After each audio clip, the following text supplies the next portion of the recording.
Subscribe to our channel by clicking the subscribe button. Click the bell button and enjoy the latest uploads from our channel.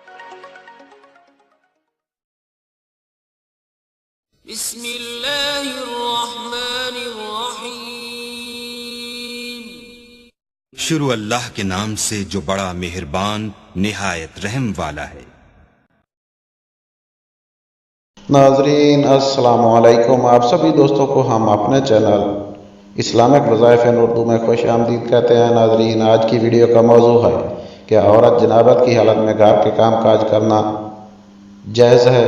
ناظرین video شروع کرنے سے پہلے نئے آنے والے دوستوں سے گزارش ہے کہ وہ چینل کو سبسکرائب کر لیں اور ساتھ میں بیل آئیکن کا بٹن ضرور دبائیں تاکہ آپ کو ہر روز نئی آنے والی ویڈیو کا نوٹیفیکیشن مل سکے.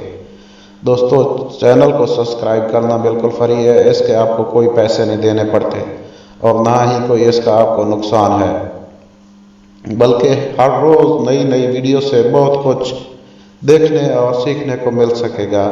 ناظرین چلتے ہیں آج کی ویڈیو کی طرف. ناظرین کیا عورت کے لیے جنابت کی حالت میں گھر کے کام کاج کرنا جائز ہیں؟ جنابت کے لیے جنبئی کے لیے نماز، طواف اور مسجد میں ٹھہرنا اور قرآن مجید کی تلاوت اور اسے پکڑنا حرام ہے، لیکن اس کے علاوہ باقی کام کرنے جائز ہیں. لہذا عورت پر کوئی حرج نہیں کہ وہ جنبی حالت میں کھانا تیار کر لے یا پھر گھر کے دوسرے کام کاج نپٹائے بھی جائز ہیں، اور اسی طرح بچوں کی دیکھ بھال بھی کر سکتی ہے. اس کی کئی ایک دلیل موجود ہے.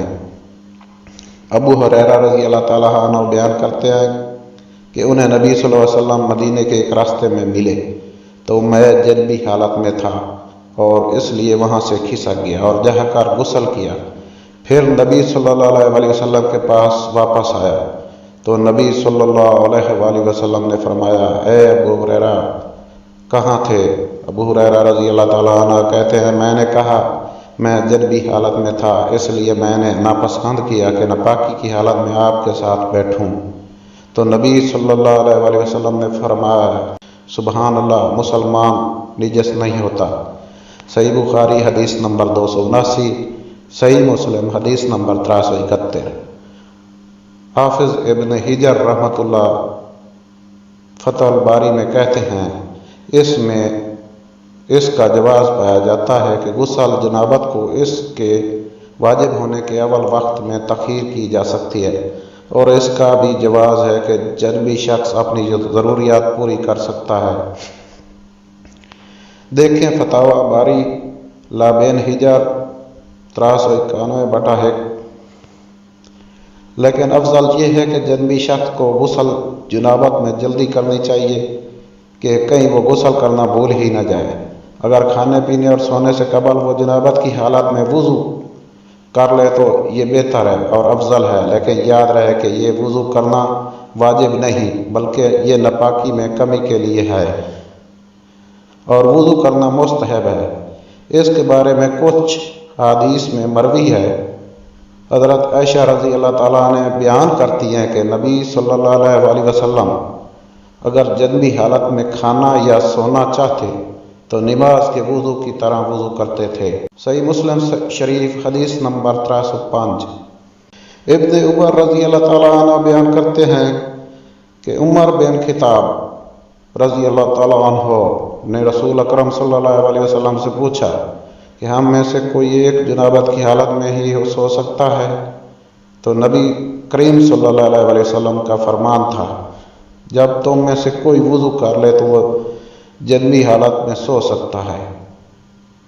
صحیح بخاری حدیث نمبر 283، صحیح مسلم حدیث نمبر 306.